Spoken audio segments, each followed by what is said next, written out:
একসময় সেখানে একটি মা শূকর এবং তার ৩টি পিলেট ছিল।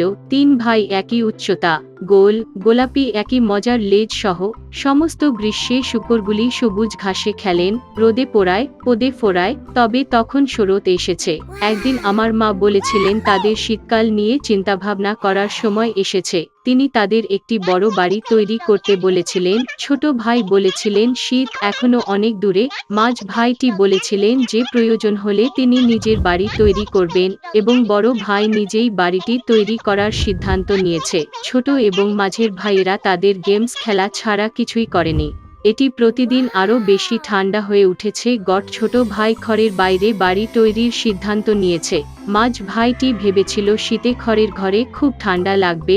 সে সিদ্ধান্ত নিয়েছে ডুমুর এবং ডুমুর থেকে একটি বাড়ি তৈরি করবে। সন্ধ্যা নাগাদ তাদের আবাসন প্রস্তুত ছিল। তারা নিজের উপর খুব গর্বিত ছিল এবং তাদের বিল্ডিংয়ের যথেষ্ট পরিমাণে অর্জন করতে পারেনি। এখন তারা মুক্ত ছিল এবং যা খুশি তাই করতে পারত। তারা তাদের বড় ভাইয়ের কাছে গিয়ে দেখার সিদ্ধান্ত নিয়েছে যে সে নিজের জন্য কী ধরনের বাড়ি তৈরি করেছিল। বড় ভাই নির্মাণে ব্যস্ত ছিলেন। তিনি পাথর প্রয়োগ করেছেন, মাটি গোজা এবং আস্তে আস্তে নিজেকে একটি নির্ভরযোগ্য, টেকসই বাড়ি তৈরি করেছেন। ছোট ভাইরা তাদের বড় ভাইকে কাজে পেয়েছিল। তিনি কী ধরনের দুর্গ তৈরি করছেন তা দেখে তারা খুব অবাক হয়েছিল। বড় ভাই শান্তভাবে কাজ চালিয়ে গেলেন। ছোট ও মাঝের ভাইরা তার বাড়িতে হাসি ঠাট্টা করতে লাগলো। তারা এতটাই আনন্দিত হয়েছিল যে তাদের চিৎকারটি লন জুড়ে অনেকটা প্রতিধ্বনিত হয়েছিল। বড় ভাই চুপ করে থাকতে বলল, কারণ নেকড়ে শুনতে পেল। ক্লাউড ছোট এবং মাঝের ভাইরা আরও বেশি আনন্দিত হয়েছিল। তারা সিদ্ধান্ত নিয়েছে যে বড় ভাইটি কেবল কাপুরুষ আর দুজন সাহসী ভাই বেড়াতে গেলেন। পথে তারা গান গেয়ে নাচতে লাগলো এবং তারা যখন বনে প্রবেশ করলো তখন তারা এমন শব্দ করলো যে তারা নেকড়ে গাছটিকে জাগিয়ে তুলেছিল যে পাইন গাছের নিচে ঘুমাচ্ছিল। অসন্তুষ্ট ও ক্ষুধার্ত নেকড়ে সেই জায়গায় গিয়েছিল যেখানে দুটি বোকা শুয়োরের চিৎকার এসেছিল। ভাইয়েরা আনন্দের সাথে হাঁটলেন এবং নেকড়ের সাথে তারা কিভাবে সহজেই আচরণ করবেন তা নিয়ে কথা বলতেন এবং হঠাৎ তারা একটি বাস্তব জীবিত নেকড়ে দেখতে পেল। তিনি একটি বড় গাছের পেছনে দাঁড়িয়ে ছিলেন। তার চোখ ছিল খুব দুষ্ট এবং এক বিশাল দাঁতযুক্ত মুখ। ভাইয়েরা এতটাই ভীত হয়েছিল যে তাদের পাতলা লেজগুলি কাঁপতে কাঁপতে কাঁপতে কাঁপতে থাকে। নেকড়ে লাফ দেওয়ার জন্য প্রস্তুত। সে দাঁত ছিঁড়ে এবং ডান চোখটি পলক করে। শূকরগুলি হঠাৎ তাদের হুঁশ হয়ে আসে এবং বনজুড়ে চিৎকার করে পালাতে ছুটে যায়। ধুলার মেঘ তুলে তারা প্রত্যেকে নিজের নিজের বাড়িতে ছুটে গেল। ছোট ভাই দৌড়ে তার খাঁজ কুঁড়েঘরের কাছে এসে নেকড়ের সামনে দরজায় ধাক্কা মারল। নেকড়ে বড় হয়ে দরজা খোলার দাবি করলেন। ছোট ভাই ভয়ে ভয়ে একটা কোথাও বলতে পারল না। তখন নেকড়ে ফুঁকতে শুরু করল। হালকা ছাদ তাৎক্ষণিকভাবে ছড়িয়ে পড়া কুঁড়েঘরটি থেকে উড়ে গেল। নেকড়ে একটি গভীর নিঃশ্বাস নিয়েছিল এবং দ্বিতীয়বার ফুঁসে উঠল এবং সেই ছাঁচের ঘরটি সমস্ত দিকেই উড়ে গেল। নেকড়ে খুশি হল, দাঁত ছিটিয়ে তার ছোট ভাইয়ের উপর ঝাঁপিয়ে পড়ল, কিন্তু শূকরটি চূড়ান্তভাবে ধাক্কা মেরে দৌড়ে গেল। সে ছুটে গেল মাঝ ভাইয়ের বাড়িতে। ভাইরা নিজেকে লক করে রাখতে এবং একে অপরের দিকে হতাশ হয়ে তাকিয়ে থাকে। নেকড়ে রেগে গিয়ে ফুঁকতে শুরু করল। বাড়িটা খানিকটা জিজ্ঞাসা করা। নেকড়েটি দ্বিতীয়, তৃতীয় এবং তারপরে চতুর্থ বার উড়ে গেল, তবে বাড়িটি তখনও দাঁড়িয়ে ছিল। নেকড়ে একটি দীর্ঘ নিঃশ্বাস নিয়ে পঞ্চবারের জন্য উড়ে গেল। ঘর কাঁপতে কাঁপতে ভেঙে পড়ল। ধ্বংসাবশেষের মাঝে কেবল একটি দরজা কিছুক্ষণ দাঁড়িয়ে ছিল। ভয়াবহতায় শূকরগুলি তাদের বড় ভাইয়ের বাড়িতে ছুটে যায়। নেকড়ে তাদের পিছনে ছুটল। তিনি নিশ্চিত যে এবার শূকরগুলি তার কাছ থেকে পালাবে না।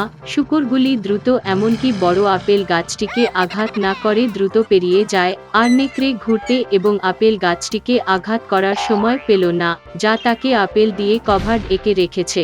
একটি শক্ত আপেল তাকে চোখের মাঝে আঘাত করল। নগ্নের কপালে একটা বড় গোঁফ লাফিয়ে উঠল। এই সময়ে ছোট এবং মধ্য ভাইরা বড় ভাইয়ের বাড়িতে ছুটতে এবং দরজাটি বোল্ট করতে সক্ষম হয়েছিল। নেকড়ে দৌড়ে দরজার দিকে গেল, বড় হয়ে দরজা খোলার দাবি করল। ছোট ভাইরা খুব ভয় পেয়েছিল এবং এর বিনিময়ে কিছুই বলতে পারল না, এবং বড় ভাই জানত যে শক্ত পাথরের ঘরে তার এবং তার ভাইদের ভয় পাওয়ার কিছুই নেই। তারপরে নেকড়ে আরও বাতাসে চুষতে শুরু করল, সাথে সাথেই উড়ে গেল। তবে যতই এটি উড়ে গেল, একটি পাথরও সরল না, এবং তারপরে তিনি তাকিয়ে দেখলেন ছাদে একটি বৃহৎ প্রশস্ত চিমনি। সে সাবধানে ছাদে উঠে পাইপের নিচে যেতে লাগলো। শূকরগুলি একটি গন্ডগোল শুনেছিল। বড় ভাই তাৎক্ষণিকভাবে অনুমান করলেন যে বিষয়টি কি ছিল। তিনি তাড়াতাড়ি কলসির দিকে ছুটে গেলেন। এতে জল ফুটছে এবং আইডি আকনা ছিঁড়ে ফেলেছে। নেকড়ে নল দিয়ে নেমে সোজা কলসির মধ্যে পড়ে গেল, চোখ কপালে চওড়া। কাঁচা নেকড়ে একটি বুনো গর্জন নিয়ে ছুটে গেল এবং ছুটে গেল বনের দিকে, এবং তিনটি ছোট শূকর তার দেখাশোনা করেছিল এবং খুশি হয়েছিল যে তারা এত চালাকভাবে দুষ্ট ডাকাতকে একটি শিক্ষা দিয়েছিল। সেই সময় থেকে ভাই এবং তাদের মা এক ছাদের নিচে একসাথে থাকতে শুরু করেছিল। একসময় একটা সুন্দর ছোট্ট মেয়ে ছিল, যারা কেবল তাকে দেখেছিল সে সকলের কাছে সে মিষ্টি ছিল, তবে তিনি ছিলেন তার নানির কাছে সবচেয়ে প্রিয় এবং প্রিয়তম। তিনি জানেন না যে তার প্রিয় নাতিকে কি দিতে হবে। একবার সে তাকে একটি লাল মখমলের টুপি দিল, এবং যেহেতু এই টুপিটি তার জন্য খুব উপযোগী ছিল এবং সে অন্য কিছু করতে চায় না, তারা তাকে লিটল রেড রাইডিং হুড বলতে শুরু করে। একবার তার মা তার নানির কাছে এক টুকরো পিঠা এবং এক বোতল ওয়াইন নিতে বললেন। তারা বলে যে সে অসুস্থ এবং দুর্বল, এটি তার ভালো কাজ করবে। তিনি আমার মাকে রাস্তা থেকে পালাতে না যেতে আদেশ করলেন, না হলে সে পড়ে গিয়ে বোতলটি ভেঙে ফেলবে এবং তারপরে দাদি কিছুই পাবে না। এবং যখন সে তার দাদির কাছে আসে, যাতে সে তাকে হ্যালো বলতে ভুলবেন না, লিটল রেড রাইডিং হুড মান্য করেছেন, উপহারগুলি নিয়েছেন এবং যাত্রা শুরু করলেন। এবং আমার দাদি গ্রাম থেকে আধা ঘন্টা হাঁটার আগেই বনের পিছনে বাস করতেন, এবং লিটল রেড রাইডিং হুড বনের মধ্যে প্রবেশের সাথে সাথে তার একটি নেকড়ের সাথে দেখা হয়েছিল। মেয়েটি অবশ্য জানত না যে এটি কি ধরনের ভয়ঙ্কর জন্তুটি, এবং সে তার থেকে কম ভয় পায় না। তিনি বিনয়ের সাথে সালাম করলেন। নেকড়েটিও খুব শালীন আচরণ করেছিল, তাই লিটল রেড রাইডিং হুড নেকড়েকে জানিয়েছিল যে সে তার প্রিয় নানির কাছে উপহার নিয়ে আসছে। এবং যখন তিনি তার দাদির বাড়িতে কিভাবে যাবেন বলছিলেন, তখন নেকড়ে নিজেই ভেবেছিল যে কিভাবে তিনি কেবল বৃদ্ধ মহিলাকেই নয়, একটি সুন্দর মেয়েও খেতে পারেন। এবং তারপরে নেকড়ে ছোট্ট রেড রাইডিং হুডকে সুন্দর ফুল দিয়ে একটি বিশাল ঘাট দেখানোর কথা ভাবল।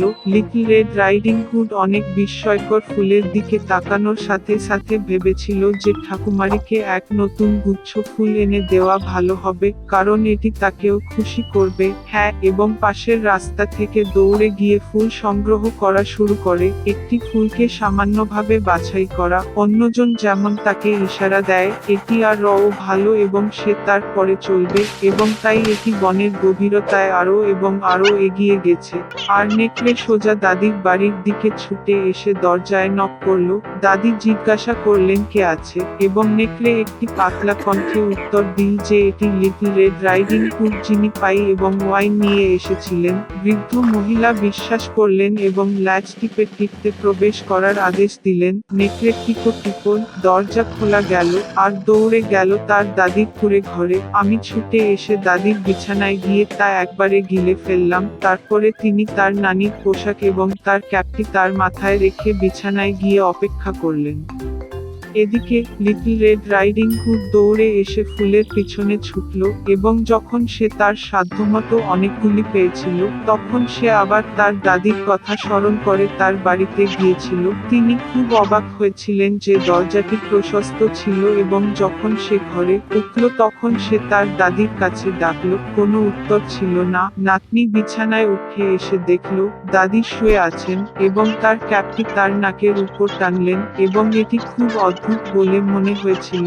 লিটল রেড রাইডিং হুড বিস্ময়ের সাথে জিজ্ঞাসা করলেন যে দাদির এত বড় কান কেন, এবং নেকড়ে একটি নানির কণ্ঠে উত্তর দিয়েছে, আরো ভালো শুনতে। তারপরে লিটল রেড রাইডিং হুড দাদির এত বড় চোখ কেন জিজ্ঞাসা করলেন, আপনাকে আরো ভালোভাবে দেখতে, নেকড়ে উত্তর দিল, আর বাহু এত বড় যে ধরতে পারা সহজ।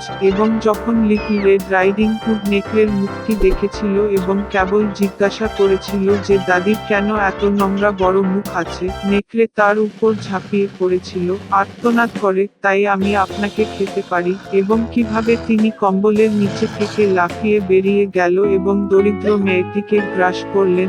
এইভাবে যথেষ্ট পরিমাণে থাকার পরে নেকড়ে আবার বিছানায় গেল, ঘুমিয়ে পড়ল এবং তার যতটা সম্ভব শামুক করা শুরু করলো।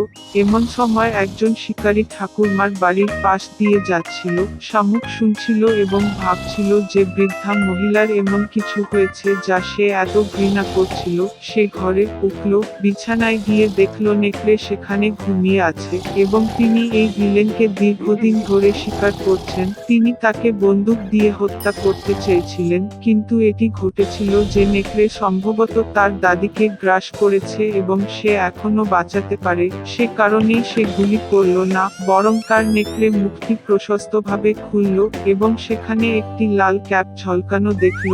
একটি মেয়ে তার মুখ থেকে লাফিয়ে বলল যে তার নানি এখনো রয়েছেন। শিকারী তার নেকড়ের চলগুলি আরো বিস্তৃত করে খুলে দিয়েছিল এবং বৃদ্ধা ঠাকুরমা একরকমভাবে রেড রাইডিং হুডের পিছনে বেরিয়ে এসেছিল। তারা আনন্দিত হয়েছিল, আলিঙ্গন করতে শুরু করলো এবং শিকারীকে ধন্যবাদ জানাতে লাগলো।